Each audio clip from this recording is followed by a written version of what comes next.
Estás viendo RCI, Radio Canal Identidad.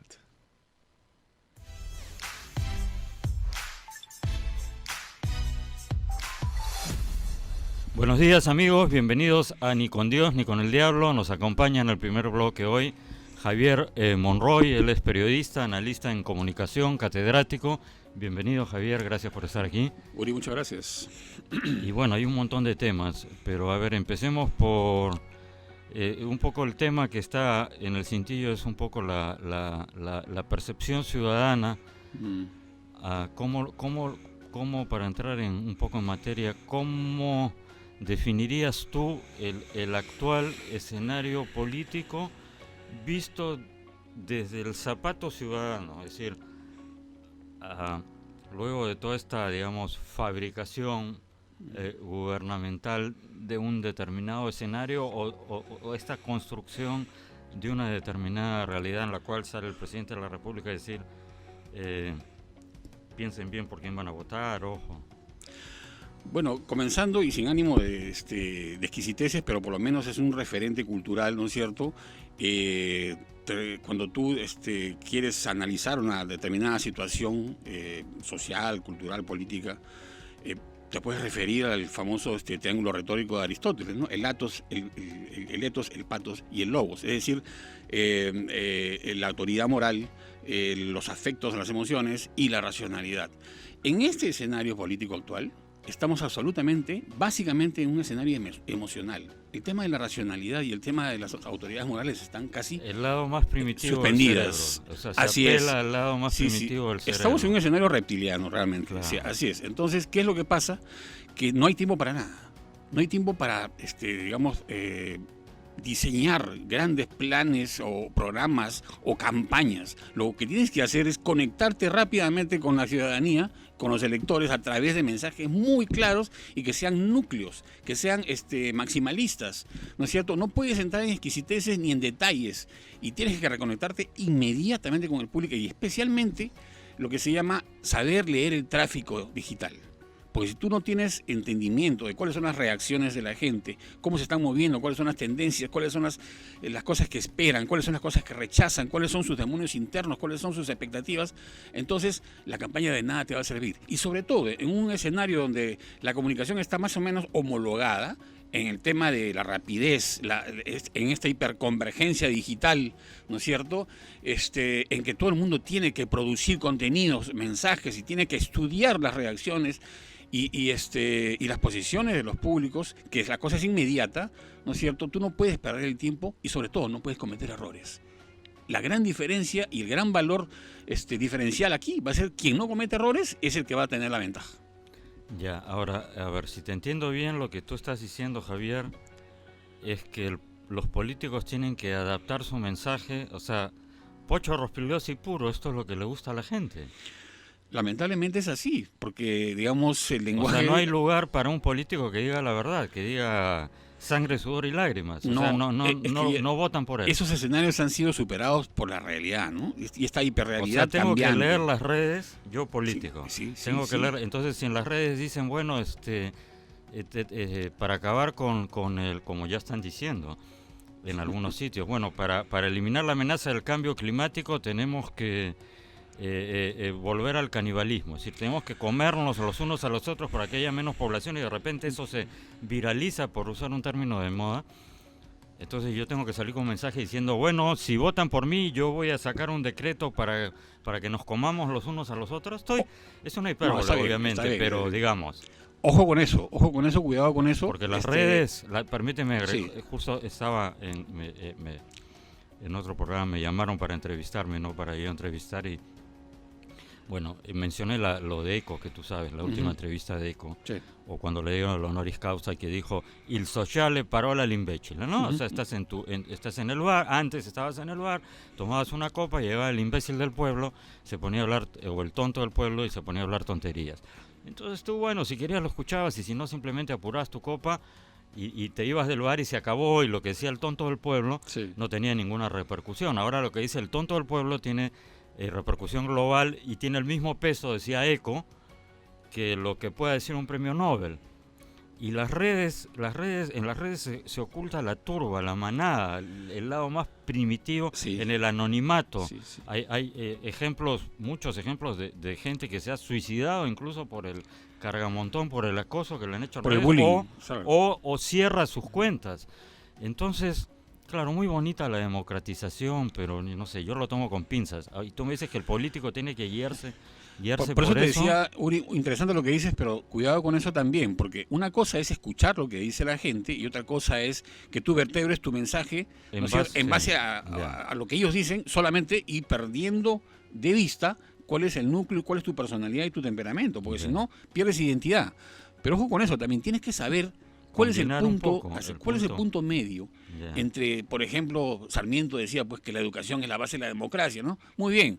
Eso puede ser un extremo. El otro puede ser Bertolt Brecht, que te dice, el que no sabe, el que sabe y calla, perdón, el que no sabe es un imbécil, y el que sabe y calla es un criminal. O sea, tienes que saber cuál es el punto medio entre ambos, para tú poder saber cuál es tu identidad y cómo posicionarte para ganar adeptos, convocar a la gente, porque eso tiene también una racionalidad, una lógica, que no solamente es comunicacional, sino que es básicamente social y cultural, más que política.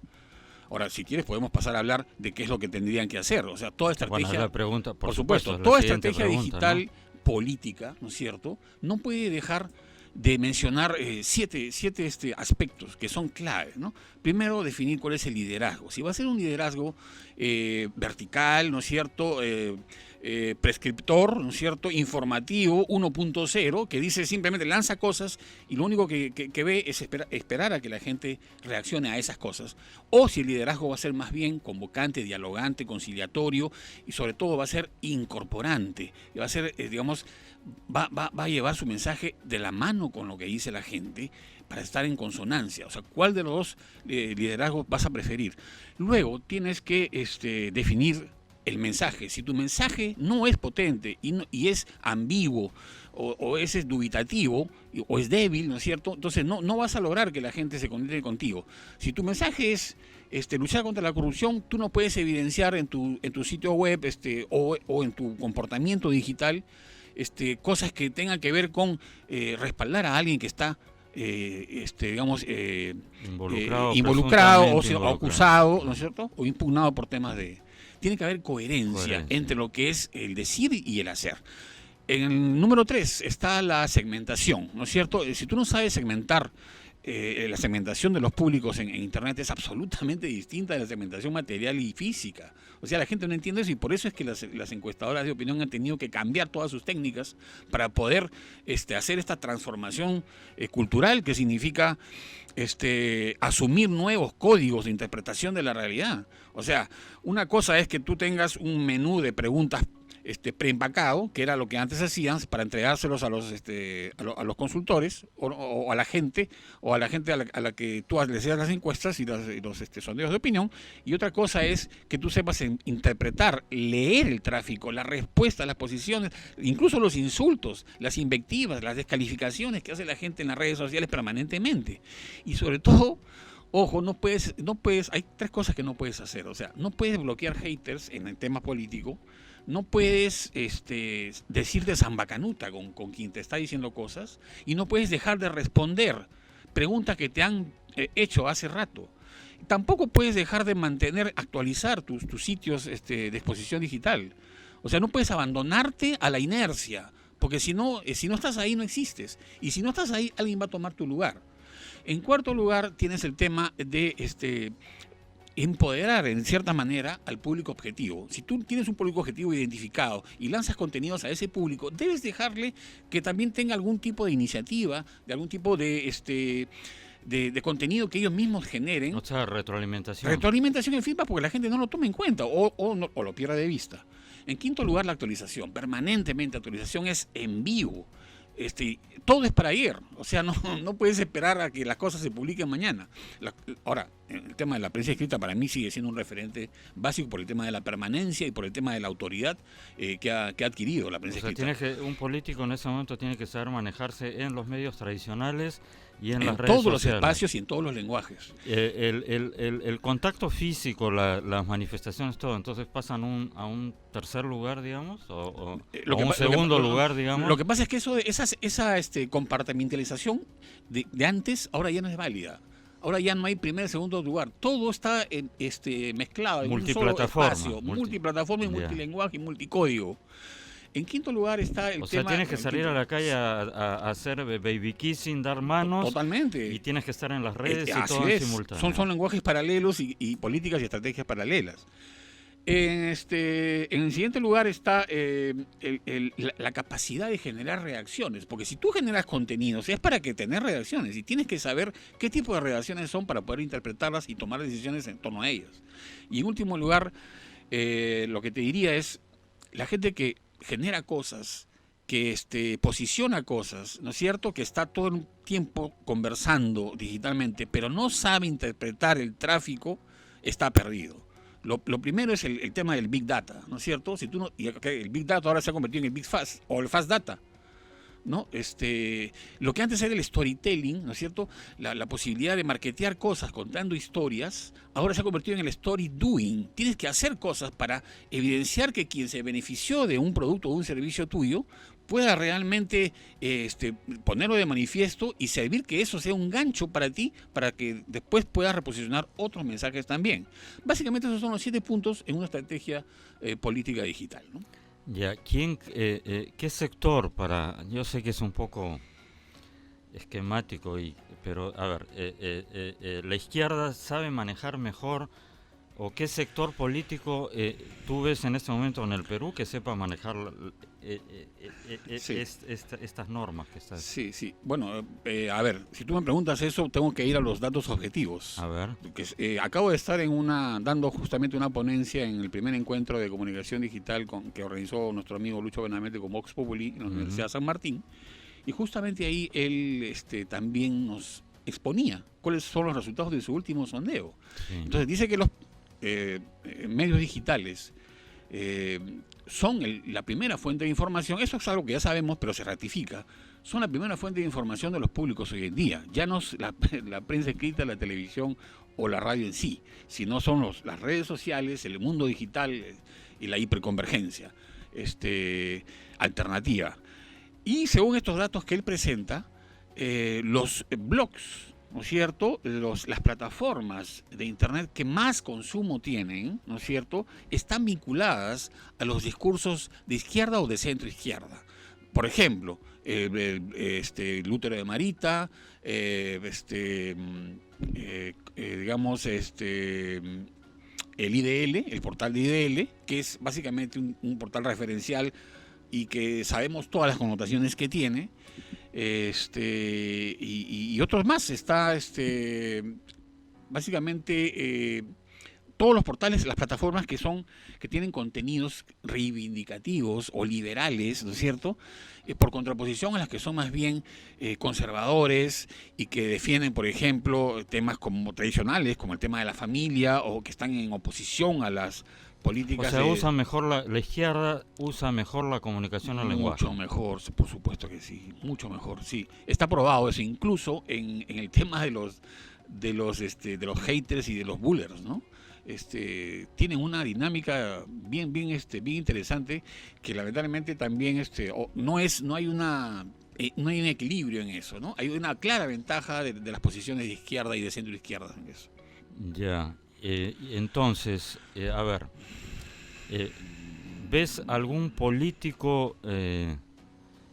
A ver, la clase política en general en el Perú es consciente de este cambio radical en los paradigmas de campañas políticas, o todavía está en la época del pisco y la butifarra? Sí, lamentablemente. O los tuppers, sí. O qué sé yo. Lamentablemente el tema, el grado de penetración, ¿no es cierto?, y dominio de estos lenguajes y estos códigos y este tipo de comunicación y estrategias todavía es incipiente, ¿no? Todavía no están siendo entendido o valorado.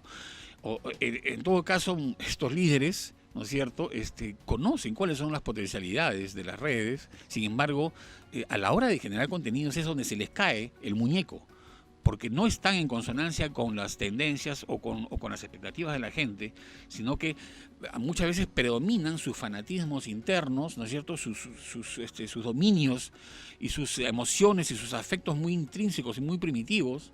Entonces, esas cosas a la hora de tomar partido en una campaña política donde los extremos están desacreditados y donde la gente tiende a adoptar más el centro. Si se identifica como el centro está hipervalorado ahora. Entonces, la gente que tiene el poder de convocatoria y que sabe dominar el lenguaje para convocar al centro y que no comete errores o comete menos errores, es la que va a tener la ventaja en esta campaña. Claro, y en eso hasta la izquierda tiene ventaja, porque decir soy de centro izquierda como que te da un aire elegante, ¿no? Elegante, moderado, pro justicia. Bueno, sabemos sobre todo si es que ves el contexto político en el hemisferio, que es lo que está pasando, donde el modelo está siendo cuestionado. Claro. ¿Cómo ves ese era un tema que quería abordar contigo también, yéndonos un poco de la actualidad o de nuestra realidad local? ¿Cómo ves el tema de las redes en el contexto de esta agitación regional? Por ejemplo, hoy en la mañana, Áñez, la presidenta interina de Bolivia, ¿no es cierto?, de repente aparece en Twitter un supuesto tweet, la supuesta captura de pantalla de un supuesto tweet escrito por ella en el año 2013, sumamente racista. No voy a repetir el contenido del tweet, pero es groseramente racista de ser verdad, en un país como Bolivia, donde el 85% de la población tiene raíces étnicas andinas. Pero es un comentario cargadamente racista, absolutamente inapropiado para estos tiempos, ¿no es cierto? A lo mejor hace 100 años, no ahora. Pero el tema, entonces muchos me consultan, ¿es verdad o no es verdad? Entonces, claro, te pones a buscar pero tiene pues, 10.000 tweets y anda a buscar al año 2013. Hay herramientas para encontrar tweets escritos e incluso hasta borrados, ¿no es cierto? Sí. Hay herramientas. Pero el tema es que me pongo a buscar, pongo en Twitter mismo Áñez, tweet 2013, y me aparecen los comentarios a este supuesto tweet en todos los idiomas. Y todos criticándola porque, claro, tiene una posición, digamos, es una persona evangélica, creo, religiosa, fue la juramentación con la Biblia, entonces toda la izquierda ya le está haciendo un cargamontón. No sé si el tuit, no he tenido tiempo de verificar, es auténtico o no, pero ya le han clavado el San Benito, que es una racista, fascista y todos los istas que se te ocurran. Sí, claro, sí hay motores de búsqueda y hay sistemas tecnológicos para ubicar estos pero ya hay como 10.000 tweets de gente que asume que eso es verdad. Así es, porque estamos en esta realidad alternativa, ¿no es cierto?, donde justamente la realidad está puesta en cuestión. Entonces, y sobre todo si tienes un fenómeno tan vigente como la famosa infoxicación. ¿Qué cosa es la infoxicación? Es la intoxicación por exceso de data, de información. Entonces, además esto es un tema que yo vengo desarrollando en mi libro, porque yo estoy desarrollando las ¿Es ideas. un libro que estás escribiendo o que ya ha sido publicado? No, está a mitad de redacción, sí. Que tiene que ver justamente con cómo así la hiperproducción de contenidos, ¿no es cierto?, de información por todo tipo y todo el tiempo, es tan incesante y tan inconmensurable que llega a afectar las creencias, ¿no es cierto?, y las valoraciones propias de las personas humanas. Incluso llega a poner en tela de juicio y a cuestionar las creencias, por ejemplo, sobre el sistema democrático, porque todo está relativizado. Entonces, si tú no... Y todo está en burbujas, ¿no es cierto? Claro, en espacios segmentados, así es. En espacios segmentados que además retroalimentan tus creencias, entonces tú estás en una tribu. Se supone que Facebook, YouTube y todo ese tipo de herramientas iban a servir para que nos comuniquemos, y comunicarse también es debatir y escuchar las ideas del otro. Pero los algoritmos de todas estas plataformas lo que hacen es, detectan, no sé, que a ti te gusta el café, ¿no es cierto? Entonces todos los vídeos y todos los contenidos van a ser sobre café. del té ni te enteras, por poner un ejemplo burdo. Sí, pues. Entonces, en YouTube también, ¿no? Tú buscas algo y ya todos los videos siguientes son sobre eso. Entonces, efectivamente, si tú crees que los alienígenas se han apoderado de Washington, luego todo lo que te llegue va a ser sobre alienígenas, el guardaespaldas de Obama, que en realidad es un reptiliano, las cosas más delirantes, ¿no es cierto? Tienes cosas como que hay gente que te dice que ha visto a Michael Jackson ayer caminando por el Jockey Plaza o en el Chupacabras que visita Lima. Entonces, estas cosas hay que tener mucho cuidado y hay que tener filtros para poder entender dónde están el acercamiento, la aproximación a la realidad, porque no hay una realidad enteramente global, ¿no es cierto?, y palpable, sino que lo que tú tienes que hacer es un cruce de información y tienes que verificar tus fuentes. La gente no tiene tiempo. Por eso lo que tienes que hacer es entender esos códigos para poder posicionar tus mensajes. Y yo veo en WhatsApp me llegan un montón de cosas falsas que la gente las asume. Por ejemplo, una foto donde se ve a Evo Morales, no es tanto de emoción Evo Morales, pero una foto en la cual aparece Evo Morales con el Chapo y con Escobar. Y están los tres de la misma edad. Entonces alguien en la mañana decía, pero mira, por lógica, Gareca, piensa. Cuando Escobar estaba en el auge de su carrera, el Chapo era un mocoso de 14, 15 años. O sea, no hay forma que estén los tres sentados. Pero bueno, pero la gente o de repente es al revés, ¿no? Porque, pero el tema es el tema está en que toda esta cuestión, ¿no? Lo viralizas y ya no. Por eso es que yo no sé si en tu libro vas a hablar de eso, las deep fake news. Ahora la tecnología te permite falsificar imágenes, audio, incluso el movimiento de labios. Así es. Ha habido un ejemplo del emir de Qatar, que incluso Estados Unidos y otros países rompieron relaciones porque aparece un video de él diciendo que apoya no sé qué movimiento extremista del Medio Oriente. Correcto. Rompieron relaciones diplomáticas con él y el tipo se desgañitaba diciendo, yo no he dicho eso, yo nunca jamás he declarado eso. Y efectivamente no lo había declarado, pero el daño está hecho, instaurado como verdad, lo cual es muy peligroso, ¿no? Mañana le falsifican a Trump o a Kim Jong-il un diciendo acabo de apretar el botón y hay un misil yendo y hasta que compruebas si lo han montado o no lo han montado, a lo mejor hay libros de ciencia ficción que tratan esos temas también, ¿no? O sea, por eso es que yo hablo tiempos difíciles, ¿no? Yo hablo un poco parafraseando a Marshall McLuhan, el gran comunicólogo, yo digo que estamos en tiempos de la aldea global, hemos saltado a la tribu digital. La tribu digital. Así es, entonces tenemos que estar premunidos de armas para eso. Entonces, y esto tiene también mucho que ver con lo que va a pasar en esta campaña política. O sea, no hay tiempo para nada. Solamente... Es cortísimo. Solamente para tener un mensaje centro, un mensaje núcleo, un core, explotarlo, hacerlo circular, posicionarlo, ¿no es cierto? Y no cometer errores y conectarte con la gente, entender el lenguaje del tráfico. Sí, es una política agarrar un lema o un mantra, ¿qué es lo que hizo Trump, ¿no? Que es un maestro, no sé. Son maximalismos. El mejor manejo de redes lo tiene, o sea, convirtió Twitter en una herramienta y con un mensaje, ¿no es cierto?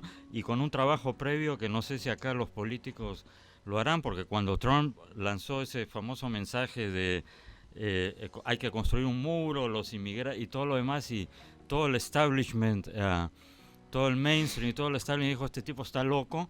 Él no estaba loco, estaba hablándole a un público receptivo a eso, había hecho un trabajo previo, ¿no es cierto? Sí, correcto, por supuesto que sí, y además recuerda también que todo esto comenzó a explotar con la campaña de Obama, ¿no es cierto? Pero Trump lo ha potenciado. Así es, lo ha potenciado y lo ha multiplicado y lo ha diversificado en lenguajes específicos e hipersegmentados, ¿no? Y son lecciones que hay que aprender, porque son útiles también para estas campañas. Bueno, te pregunto nuevamente, ¿hay algún político en carne y hueso en el Perú que tú veas que sabe usar esto? Estas herramientas, aunque sea de una manera, no te digo tan sofisticada como Trump o como Macron, pero...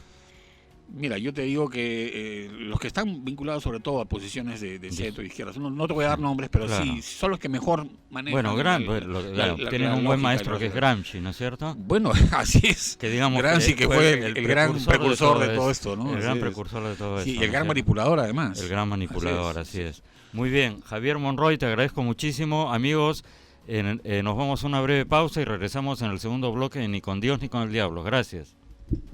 Ni con Dios ni con el diablo. Volvemos. Estás viendo RCI, Radio Canal Identidad.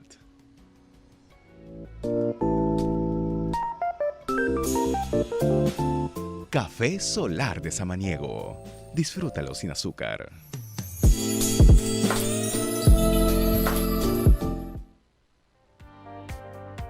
Ni con Dios, ni con el diablo.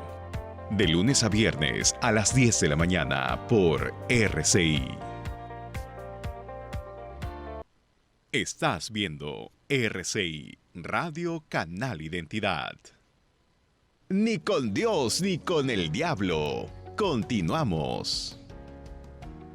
Buenas amigos, estamos de vuelta en Ni con Dios, ni con el diablo. En este segundo bloque tenemos el gran gusto de que nos acompañe Ricardo Márquez, presidente de la SNI, la Sociedad Nacional de Industrias.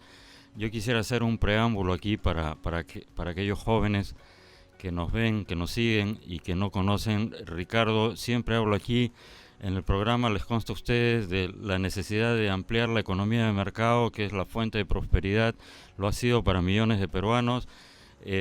Hablo siempre de la diferencia entre lo que es el mercantilismo y el capitalismo de amigotes y la verdadera economía de mercado. Y Ricardo, me da muchísimo gusto decirlo, es de esos empresarios que están justamente del lado de la real economía de mercado.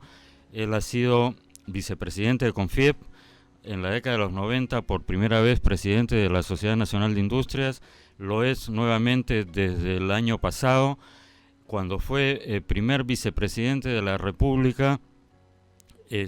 Impulsó enormemente, creó Prompex para impulsar las exportaciones peruanas. Ha estado también a cargo de la promoción de la micro, pequeña y mediana industria. Es decir, es un empresario que se ha desempeñado con éxito en el sector privado, y cuando ha estado en el sector público, lo que ha hecho es impulsar y ayudar a la prosperidad de millones de personas y no beneficiarse como hacen algunos capitalistas de amigote del Estado. Me da mucho gusto, Ricardo, darte la bienvenida a este programa. Y para empezar un poco con un tema no tan... La noticia en gestión hoy en portada es que el coletazo chileno ha hecho que el dólar se dispare en el Perú. La otra noticia es que hay pobladores que están bloqueando el acceso a 3 minas, es decir, tú ves un poco las noticias y parecería que el panorama no es muy alentador.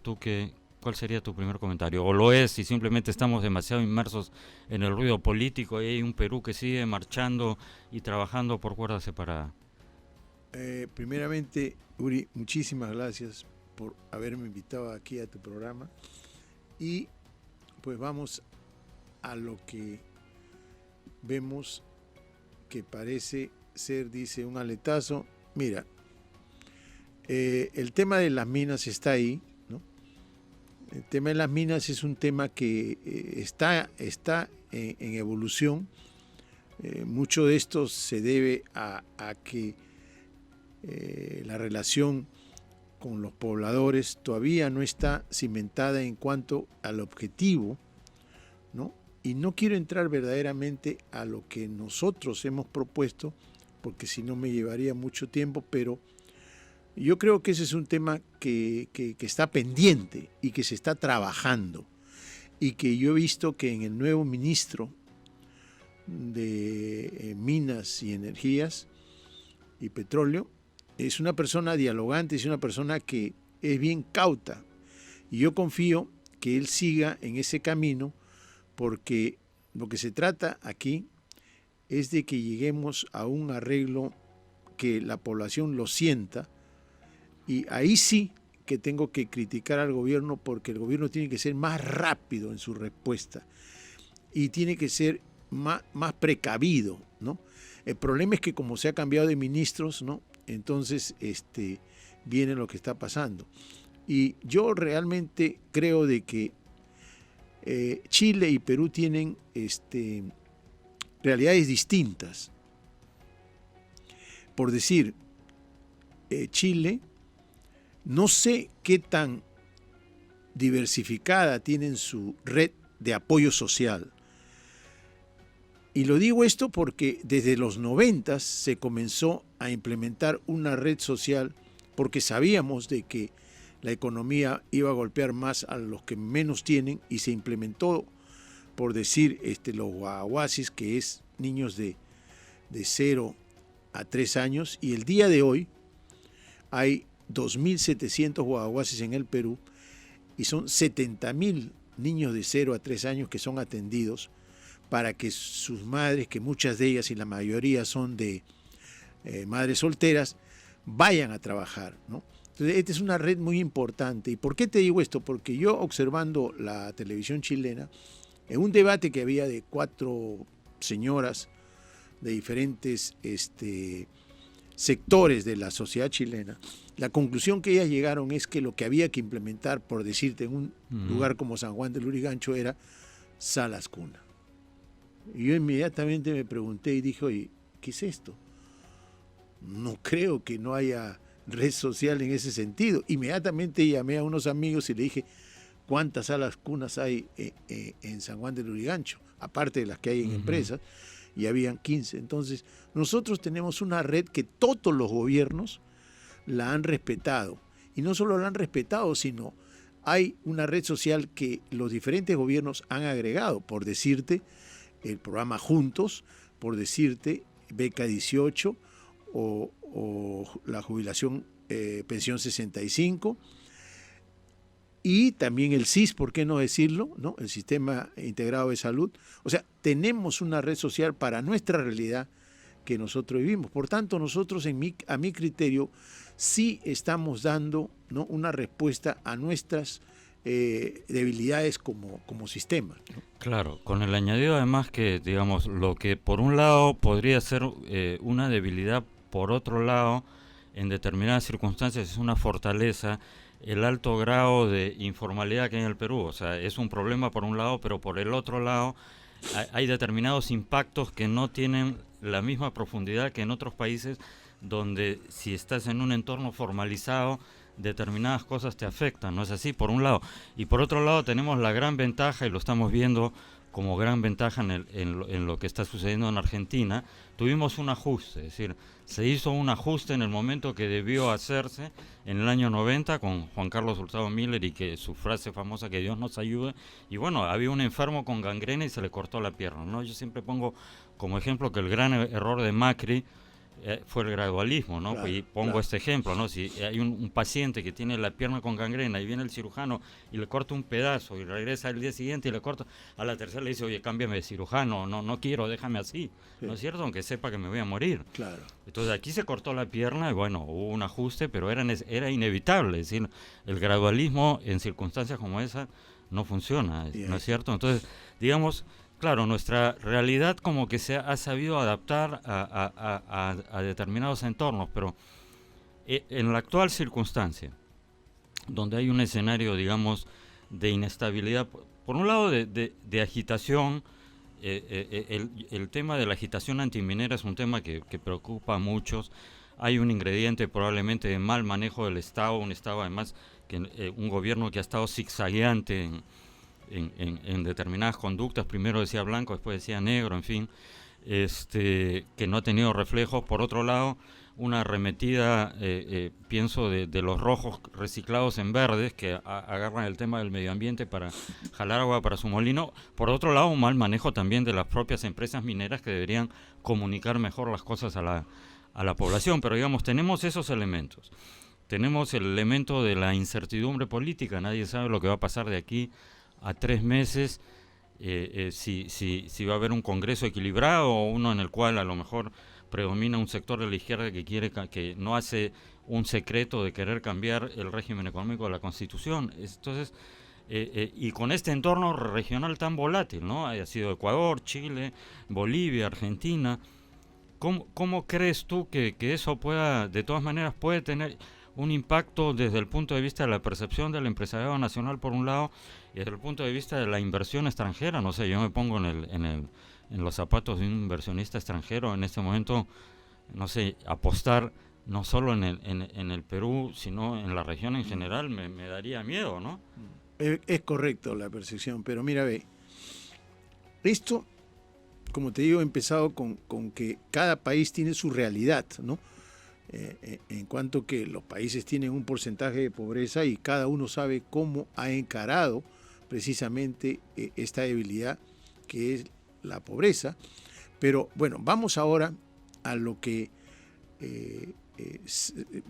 todos los empresarios, hoy día en verdad hay un serio problema en lo que es inversión, ¿no?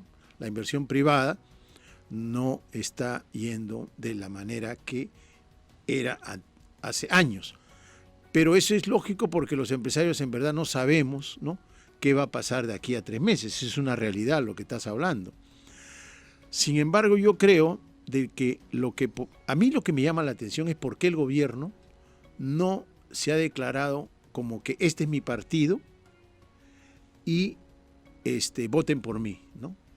Porque cuando hubo lo mismo en el 92 se hizo pues el partido que se llamaba, creo, Nueva Mayoría, algo como así, pero era un partido en el cual, en definitiva, el gobierno estaba diciendo, este soy yo, voten por mí. Ahora no hay eso. Eso me llama mucho la atención, porque la verdad es que nosotros decimos, ¿cómo va a ser esto, no? Es indudable que el gobierno pretenda una mayoría, eso es natural.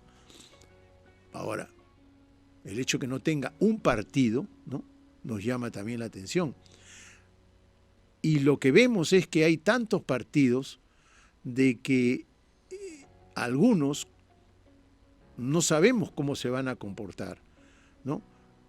Yo aspiro a que no haya una mayoría de tal manera que se quiera cambiar la Constitución, porque esta Constitución, si bien es cierto, podemos decir de que necesita que se haga algunas modificaciones o ampliatorias, nos ha hecho crecer al 7%, nos ha hecho sacar de la pobreza a más de 6 a 7 millones de peruanos en los últimos 20 años.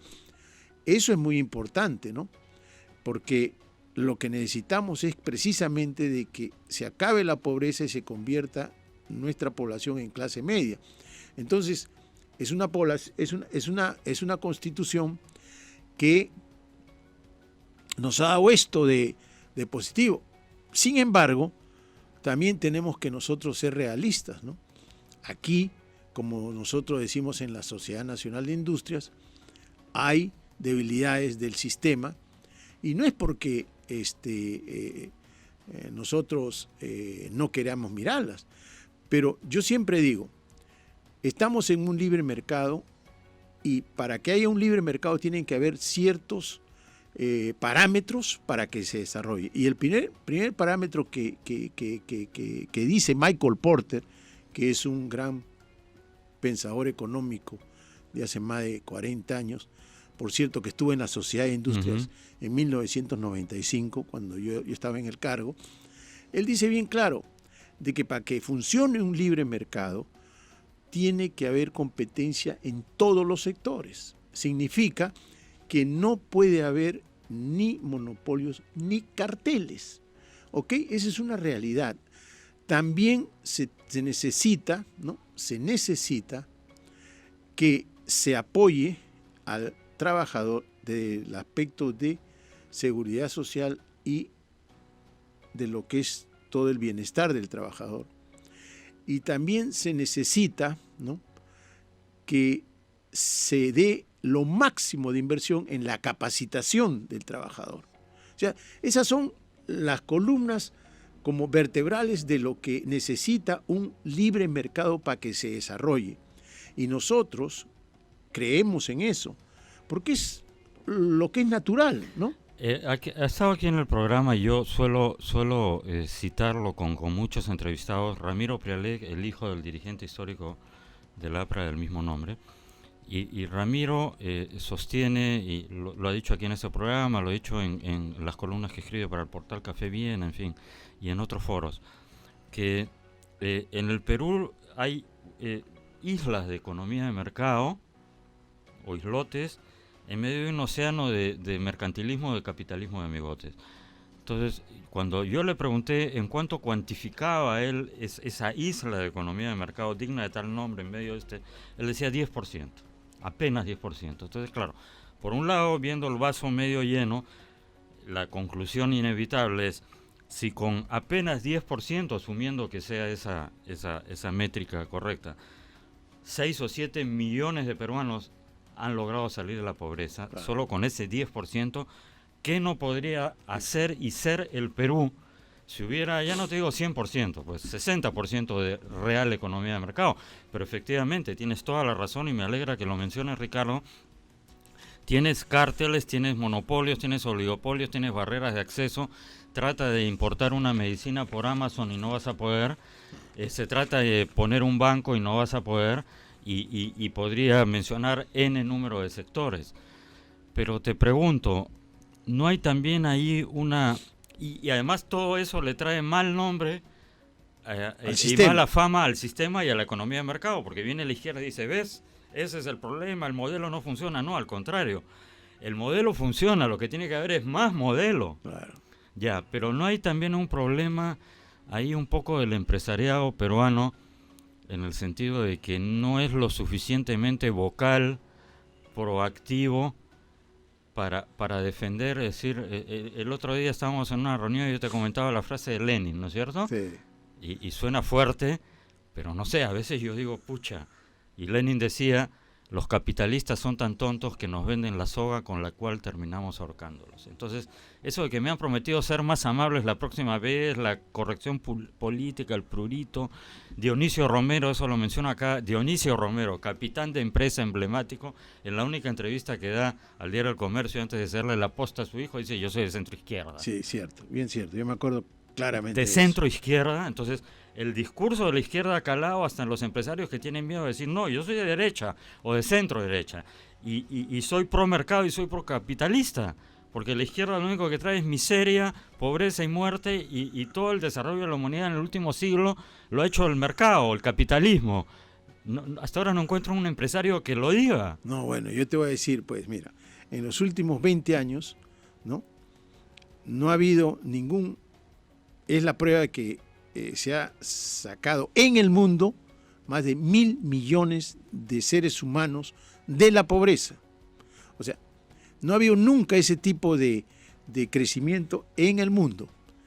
Y nosotros, al que habla, yo soy de centro derecha, toda mi vida lo he sido. Me recuerdo que mi padre a los 10 años votaba por el PPC y yo era de un barrio cerca a Zárate, ahí que se llama Piedralisa, en San Juan de Lurigancho. Y siempre he pensado en lo que es hacer pequeña empresa, pero volvamos al tema, ¿no? Sí. ¿Por qué creo en el sistema de libre mercado y por qué creo de que la Constitución está bien? Podemos hablar de temas, pero miren, lo importante aquí es de que hay mecanismos mediante los cuales se puede corregir los problemas de este sistema. Te explico una cosa. El día de hoy hay 6 millones de documentos diarios que van a la SUNAT a través de la factura electrónica. ¿Ok? Uh-huh. Y entonces, ¿qué sucede? El 40% de los contribuyentes ya están en lo que es la factura electrónica. El 60% falta, pero esos son pequeños empresarios. Pero en este 40%, lo que hay es la información del 80% de la base imponible de las grandes empresas. ¿Ok? Con lo cual, la SUNAT ya está en capacidad de, a través de Big Data y de inteligencia artificial, de evitar los carteles. ¿Ok? Tenemos que decir las cosas claras. Acá han habido carteles, el Indecopi ha entrado a tallar, ha hecho su trabajo, pero el tema es cómo prevenimos eso. Y hoy la SUNAT tiene los elementos para poder analizar cada sector para evitar o tratar de prevenir y sancionar a los carteles. O sea, dentro del mecanismo de este libre mercado y con la tecnología, este gobierno, o el Estado nuestro, por hablar mejor, tiene la capacidad de detectar carteles. Y eso es una gran noticia porque, bueno, yo tengo estas informaciones porque tengo asesores y me dicen, Ricardo, hoy si la SUNAT quiere, lo evita, porque lo único que tiene que hacer es comparar, por decirte, en un sector X, si hay 4 o 5 proveedores, ver las facturas y ahí se da cuenta de inmediato. Entonces ya tenemos nosotros la capacidad tecnológica para hacerlo como país.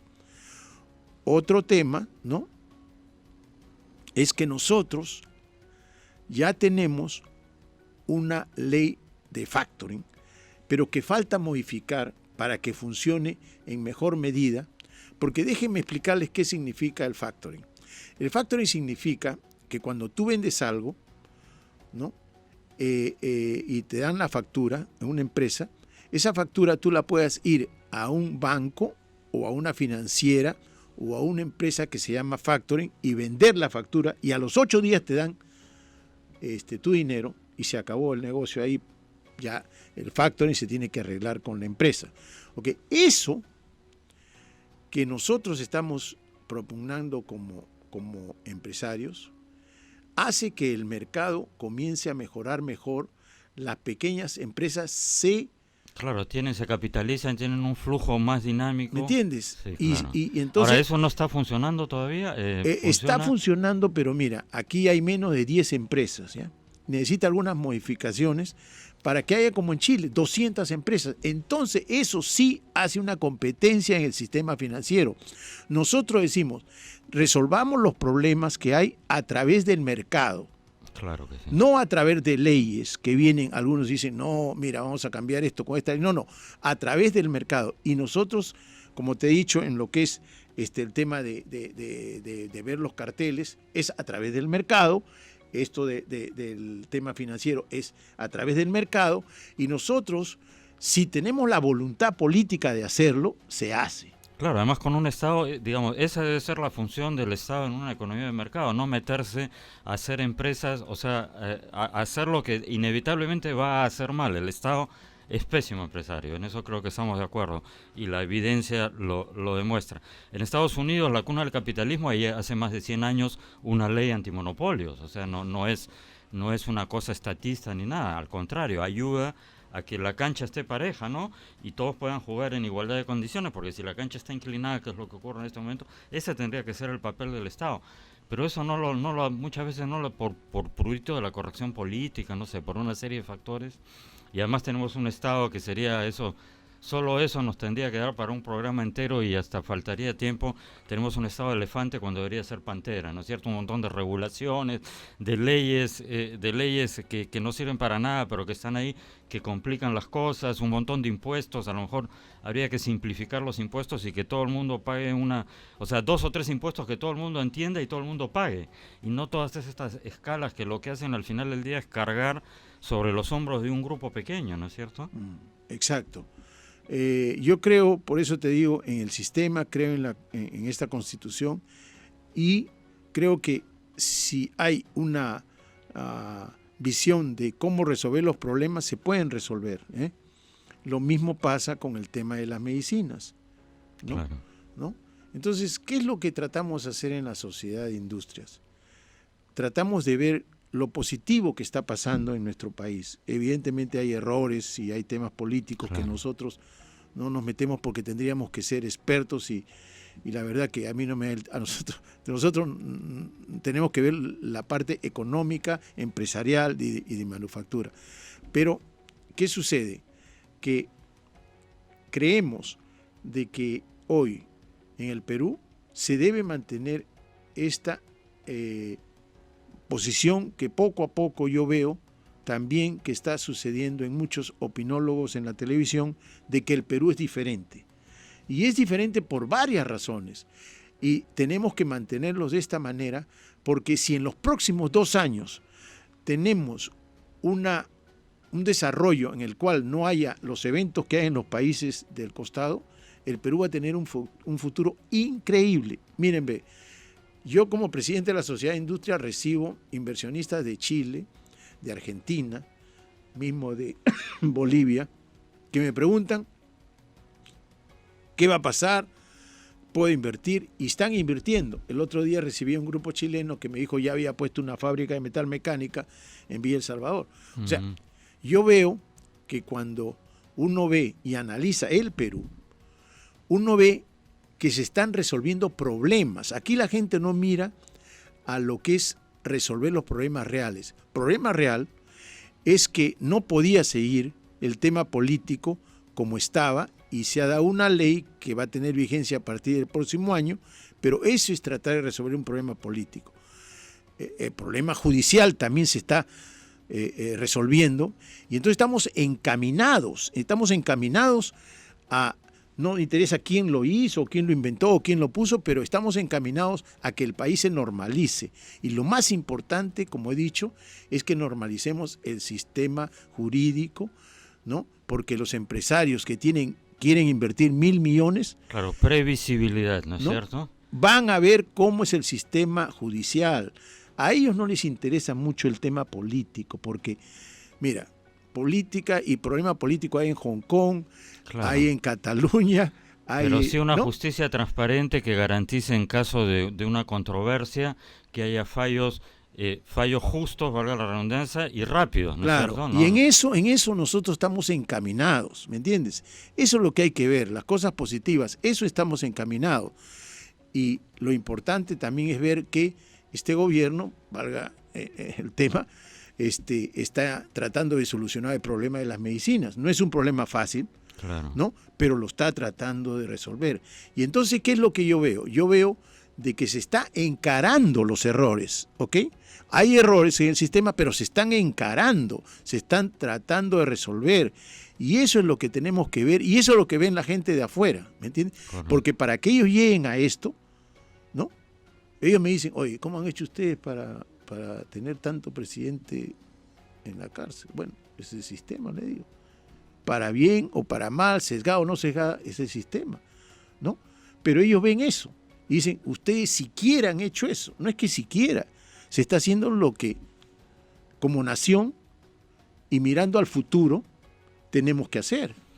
Para terminar, dos cortitas, Ricardo, por favor. ¿Qué le dirías al Congreso? Como sociedad de industria, como vocero, Congreso hagan esto, Ejecutivo hagan esto. Dos cosas que servirían para darle un impulso al tema económico. Dos cosas. Una al Congreso y otra al Ejecutivo. Dos prioridades. ¿Qué les diría? Al Congreso le diría que tengan presente que nosotros tenemos un porcentaje de pobreza que no es poco, ¿no? Pero que hemos avanzado como país. De los 90s ahora hemos avanzado.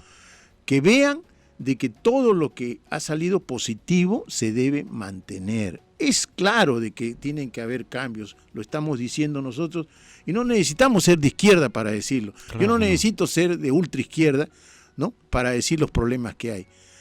¿Por qué? Mira, hemos tenido la suerte de haber vivido en Europa y ver que, como yo le digo a los empresarios, hay que ponernos a ver que necesitamos un gobierno con un Congreso de centro, puede ser centro izquierda, centro derecha, pero que trabajemos hacia lo que es el desarrollo, para que haya empleo, pero más que nada, para que haya, ¿sabes qué?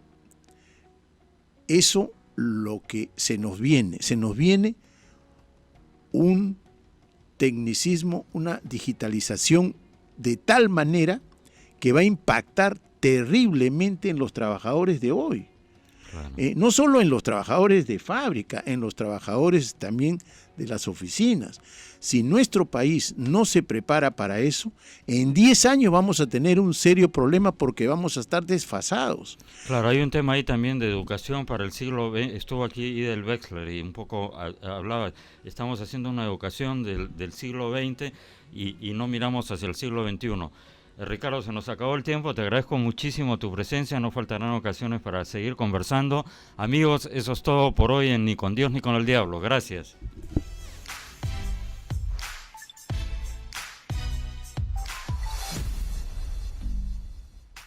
Estás viendo RCI, Radio Canal Identidad.